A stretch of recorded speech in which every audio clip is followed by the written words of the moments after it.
Saudando nossos amados irmãos, amigos, Filho de Deus, Igreja do Senhor Jesus Cristo, aqueles que rendem sua vida para o Senhor, caminham nesse ministério para o tempo do fim. Deus abençoe a todos aqueles que amam a Jesus Cristo como seu suficiente Salvador, seu curador, seu libertador, seu revelador. A vida de Deus em nossas vidas faça sentido e Deus possa abençoar cada filho de Deus nesse momento. Nós sabemos que cada pessoa, cada filho de Deus, cada um tem sua fé, sua crença, sua base na Escritura e sua base para ir morar no céu. Deus tem um caminho provido através de uma mensagem, e a mensagem de Malaquias 4, versos 5 e 6 veio para libertar o povo, para libertar o seu Israel desse mundo, desse Egito pecaminoso, para levar direto a Canaã. Mas Deus tem as suas características, Deus tem a sua maneira, a sua forma de fazer as coisas, sempre faz pela via de um canal profético. E esse profeta que nós pregamos, ele tem nos trazido de volta a palavra original e tem levado-nos a uma posição no corpo e a um discernimento de espírito, levando-nós a um acerto na nossa vida, que nós esteja certo no espírito. Um bom espírito cristão, um espírito da mensagem, um espírito que realmente te leva a uma sã consciência, a uma vida digna do Evangelho. Pois nós sabemos que a Escritura fala que a letra mata, mas o Espírito vivifica.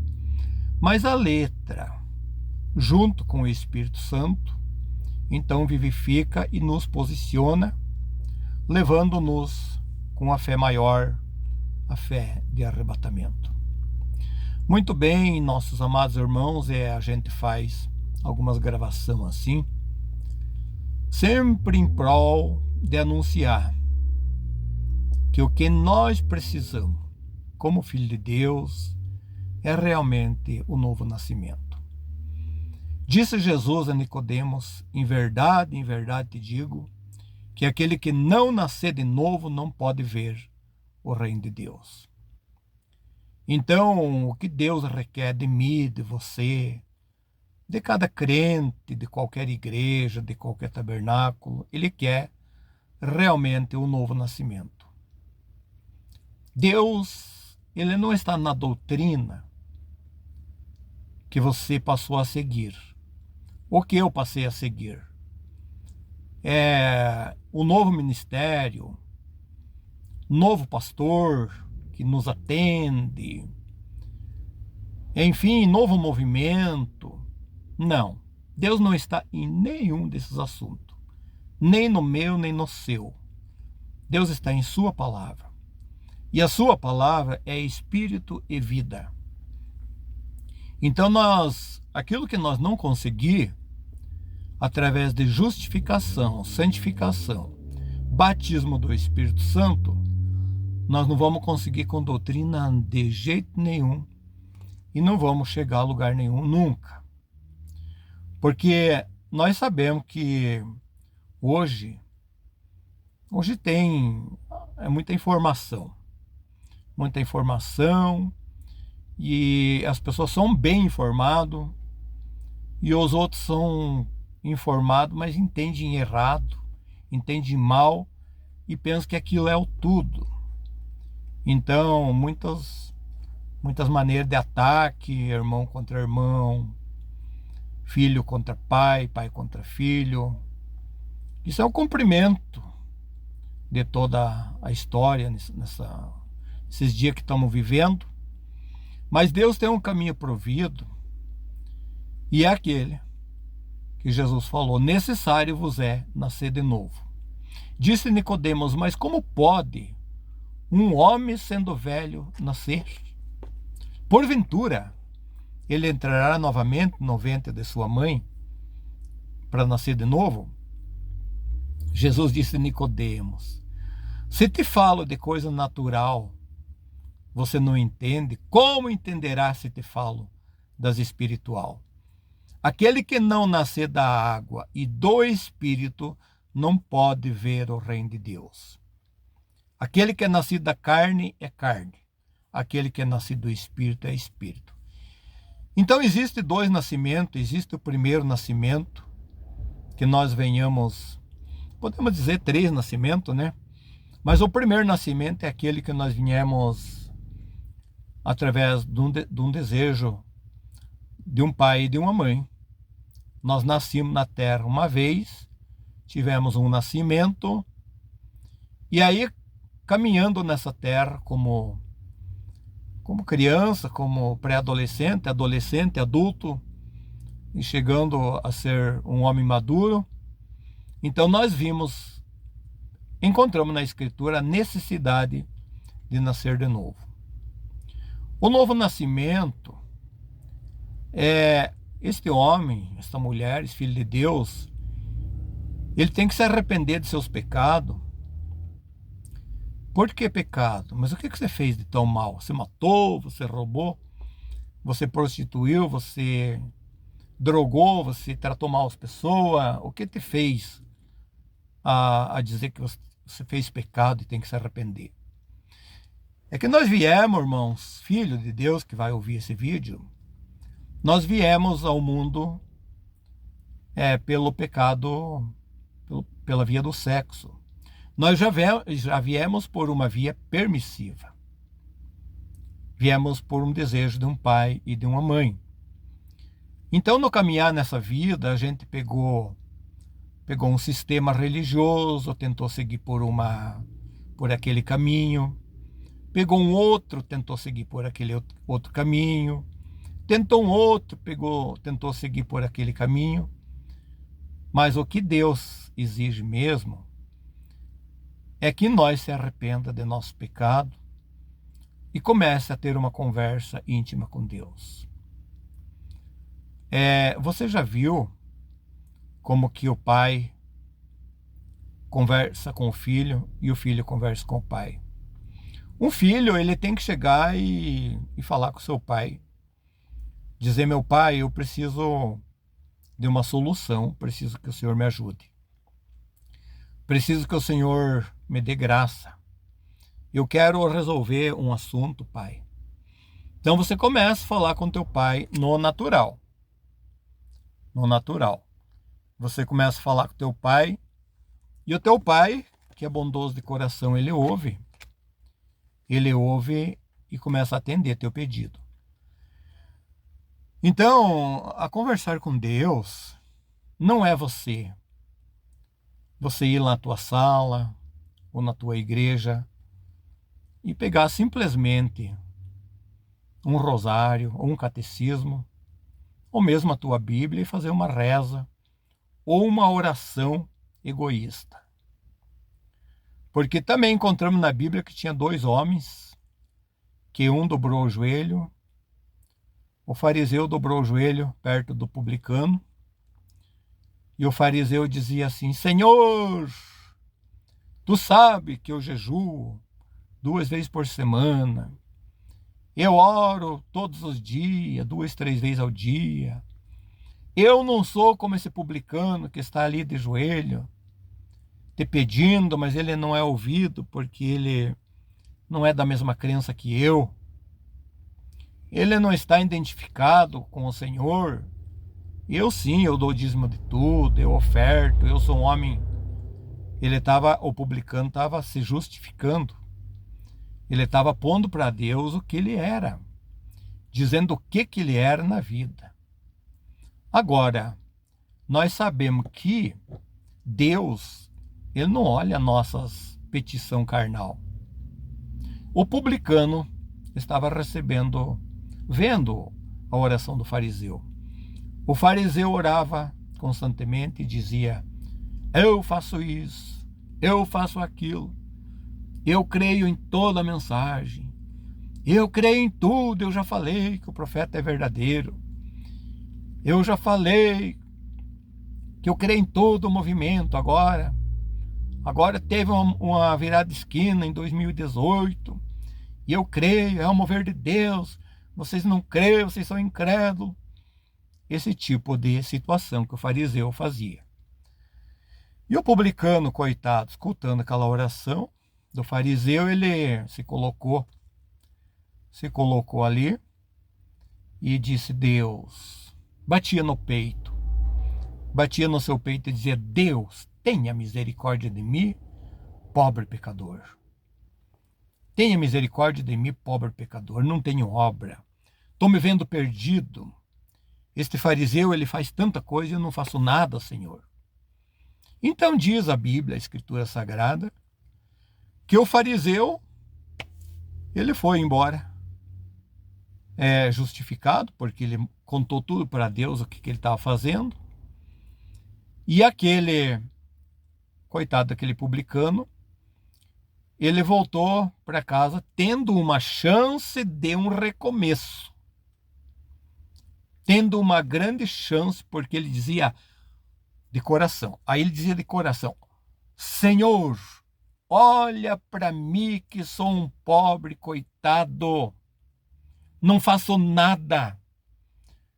Não tenho obra, não jejuo, não dou dízimo, não congrego, não vou na igreja, fico só em casa, só ganho dinheiro para mim, gasto tudo para mim, gasto nas minhas farras, gasto em tudo.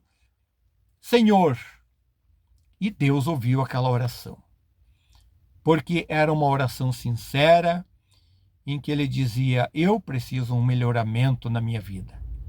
Ali ele começou a ter uma conversa íntima com Deus. Então diz a Bíblia que aquele fariseu foi justificado, porque ele contou tudo o que fazia, e o publicano foi recompensado, onde Deus deu atenção para a sua oração. Então, muitas vezes, um coitado como qualquer um de nós se deparamos com certas dificuldades, com certos açoites, com certa pressão, e nós dizemos: Senhor, se o Senhor não fazer agora, nunca mais será feito. Se o Senhor não fizer por mim, quem fará? Tanto que eu careço do Senhor entre a vida e a morte.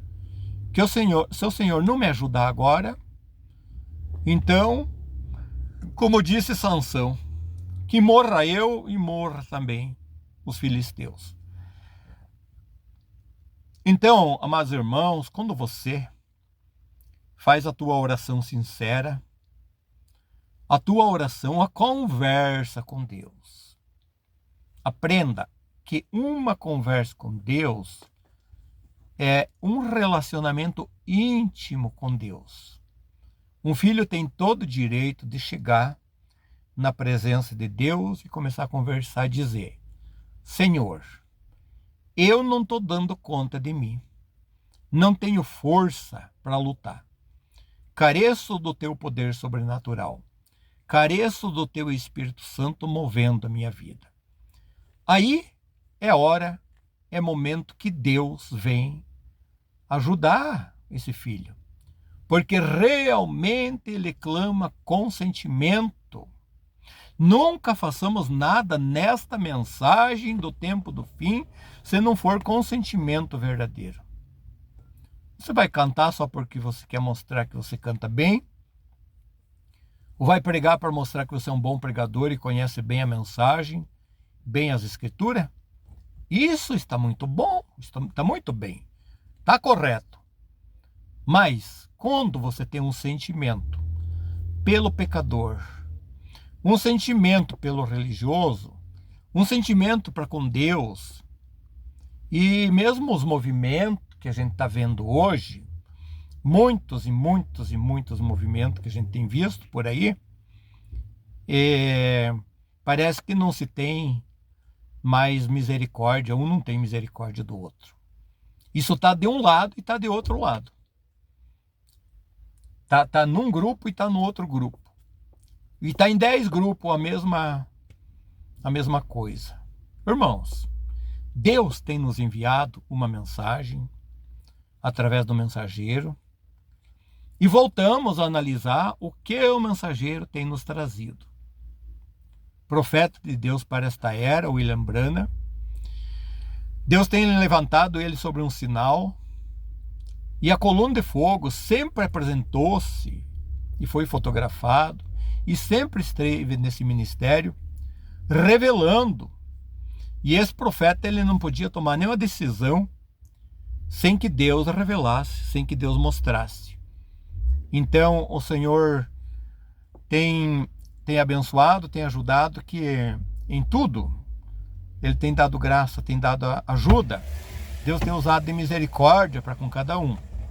Então, irmãos, nós agradecemos de coração aqueles que vão ouvir o pequeno vídeo e sempre pensando naquele dia no Calvário, aquele sacrifício no Calvário, o grande Deus abençoando, o grande Deus libertando. Mas digamos assim, irmãos, eu quero voltar um pouquinho a respeito do mensageiro. O mensageiro que Deus enviou, ele trouxe de volta a palavra original. E a palavra original é a Escritura Sagrada, novamente, no Atos dos Apóstolos. Nós sabemos que a letra mata, mas o Espírito vivifica. E Deus tem nos dado o Espírito Santo para caminhar por ele. Agora, talvez pode dizer, mas como o Espírito Santo vai estar numa pessoa que nem você? Sim, o Espírito Santo ele trabalha de uma maneira muito simples, muito cautelosa, mas ele trabalha. Ele quer ajudar a mim e a você. Então, por isso que eu digo, ele tem enviado um profeta mensageiro, e esse profeta tem mostrado para nós, como Paulo mostrou nas Escrituras, que existem os frutos do Espírito e os desejos da carne. A carne é prostituição, impureza, lascívia, idolatria, feitiçaria, inimizade, ira, peleja, dissensão, heresias e coisas semelhantes a estas. Mas o fruto do Espírito é caridade, paz, bondade, longanimidade, fé, mansidão. Uma hora, irmãos, eu quero falar neste assunto. Eu quero tirar o sentido de cada palavra dos frutos do Espírito. Um cristão deve ser longânimo, pacífico. Então, a paciência, o que é paciência, o que é longanimidade, o que é benignidade, o que é fidelidade. Enfim, queremos trazer uma palavrinha a respeito desse assunto. Muito em breve, em outro vídeo, que Deus abençoe e ajude, porque nós sabemos que hoje cada um toma a sua linha e diz assim, eu vou ficar nessa igreja, vou ficar nesse ministério, daqui eu não saio mais. É bem onde você morreu. É bem onde você morreu. Os velhos costumes continuam, o velho desejo continua, a velha carnalidade continua, nunca nasceu de novo, nunca pediu para Deus misericórdia, nunca pediu para Deus, ajuda-me, Senhor, quero mais de ti. Agora, Deus tem um caminho provido. E o caminho provido por Deus é o novo nascimento. Não é você ir fazer um pacto com a sua igreja, dizer agora eu estou na verdade. Não. A verdade ela liberta, irmão. A verdade ela cura, liberta, ela batiza com o Espírito Santo. Não existe duas verdades ou três verdades, existe uma verdade. Elias virá e restaurará todas as coisas. O irmão Branham, profeta de Deus, para esta era, tem vindo com uma mensagem. Ele tem trazido uma mensagem de advertência. Ele tem trazido uma mensagem e ele mostra assim que existe as três vindas. O mesmo Senhor descerá do céu com alarido, com voz de arcanjo e com a trombeta de Deus. O alarido é a mensagem que nós temos hoje. Ceia bíblica, a ceia bíblica com vinho puro, pão asmo, a ceia com lava-pés, a ordem dos homens, a ordem das mulheres. Um homem tem direito a pregar, a mulher tem direito a auxiliar mas não como uma pregadora, auxiliando o seu marido. Enfim, casamento e divórcio, a semente da serpente, o ato do lava-pés na ceia, como um pastor deve atuar, como um lar deve atuar e tem que atuar. Então, tudo isso, esse mensageiro tem trazido em ordem. Essa mensagem do alarido. Mas nos mostra o mensageiro que depois do alarido virá a voz do arcanjo, que é a voz da ressurreição, aonde haverá transformação dos nossos corpos. Mas não haverá transformação de corpos do povo que congrega no tabernáculo. Capte bem. Não é o povo que congrega no tabernáculo que vai ser transformado. É os regenerados, aqueles que nasceram de novo. Em verdade vos digo que aquele que não nascer de novo não pode ver o reino de Deus. Então tudo está no novo nascimento, batismo do Espírito Santo, uma vida vivida, uma vida correta. Deus te abençoe, Deus te guarde, Deus te ajude. Não me ouça pelo que eu disse, mas pelo que eu quis dizer. Quem sabe minhas expressões tão pobres. Eu estou aqui, aguardando a minha esposa. E aproveitando gravar um pequeno videozinho. Meditando assim. Meditando em Deus, meditando na bondade do Senhor. Meditando naquela fé suprema, na hora suprema. Então eu estou aqui somente com um folheto, não vou entrar em leitura, porque demora muito, meu vídeo fica muito comprido, e vocês não vão querer ouvir. Mas Deus te abençoe, Deus te guarde, Deus te sustente e ajude. Eu digo assim, Elias virá e restaurará todas as coisas. Não existe novo mover enquanto não houver um mover. Porque o novo mover não vai vir para as 3 classes de crente. O irmão Breno diz que numa igreja local existe 3 classes: o genuíno, o manufaturado e o incrédulo. Agora a transformação vai vir na escondida somente para a noiva eleita. Somente a noiva eleita vai receber a transformação do seu corpo. E os demais vão continuar, diz o irmão Brana, congregando, fazendo seus cultos, fazendo seu avivamento, fazendo seu mover, fazendo seus danos, vamos dizer, continua. Mas a noiva já tem, o profeta diz que essa noiva foi escolhida para ser astronauta de Deus. Numa hora dessa ela começa uma viagem. E ali, diz o profeta, que esta viagem é como um jato, um avião jato, que ele cruza além das órbitas, além da barreira, além de toda a fronteira. Ele cruza por cima de todo o barulho, porque nós somos astronautas de Deus. É mais que o jato, é astronautas, espiritualmente falando. Não sei se você entende isto, mas somente os chamados para fora receberão essa transformação para fazer esta viagem. Deus te abençoe, em nome de Jesus Cristo, para a glória de Deus. Fica com Deus, meu querido irmão e irmã. Deus te abençoe.